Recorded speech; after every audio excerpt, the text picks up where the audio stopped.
ঠাকুর, আয় আয়, বস এখানে, বস। তোকে কি খেতে দিই বলতো? দাঁড়া দাঁড়া দাঁড়া, এই নে খা। তুমি খাবে না? না, তুই খা। রাতে সর্বরী মাসির কাছে ঘুমিয়েছিলি? ঘুমোসনি কেন? সর্বরী মাসি তোকে বকেছে? তাহলে মা, ওনারা এসেছেন। ম্যাডাম আসতে পারি? আসুন আসুন অফিসার, আসুন, বসুন। মানে আমার কাছে কি মনে করে? আপনার কাছে আমি এসছি, তখন নিশ্চয়ই বুঝতে পারছেন ঘটনাটা কতটা গুরুত্বপূর্ণ। আর ম্যাডাম, আপনি তো খুব অদ্ভুত মানুষ। অদ্ভুত? অদ্ভুত কেন?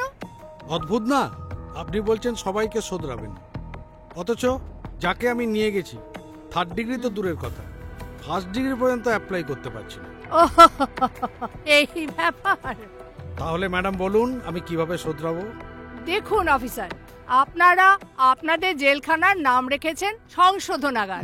মানে এখানে কিছু মানুষ তো দোষ করবেই, আর আপনারা তাদের ধরে নিয়ে গিয়ে সংশোধন করবেন। আর এই যদি আপনাদের কাজ হয়, তার মানে আপনারা তো মানুষের মনের পরিবর্তন করবেন। মনের উন্নতির জন্য দেহের মারের কোনো প্রয়োজন আছে? আমি সেই জন্যই রানাকে ওসব কিছু করতে বারণ করেছি। আপনি শুধু পুলিশ আঙ্কেলকে একটা কথা বলবো? হ্যাঁ হ্যাঁ, বলো বলো বলো। তুমি আমার বাবাকে ধরে নিয়ে গেছো না, কিন্তু বিশ্বাস করো আমার বাবা না খুব ভালো মানুষ।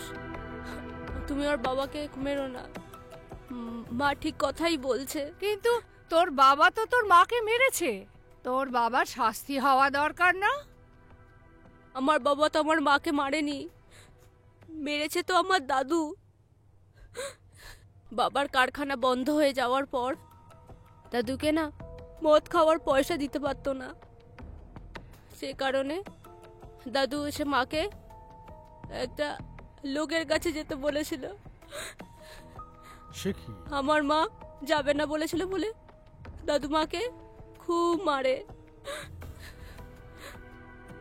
আর সব কথা বাবা শুনে যে ওনার মতো বয়স্ক মানুষকে যদি পুলিশ ধরে নিয়ে যায় তাহলে উনি খুব কষ্ট পাবে, তাই বাবা মাকে হসপিটাল দিয়ে আসার পর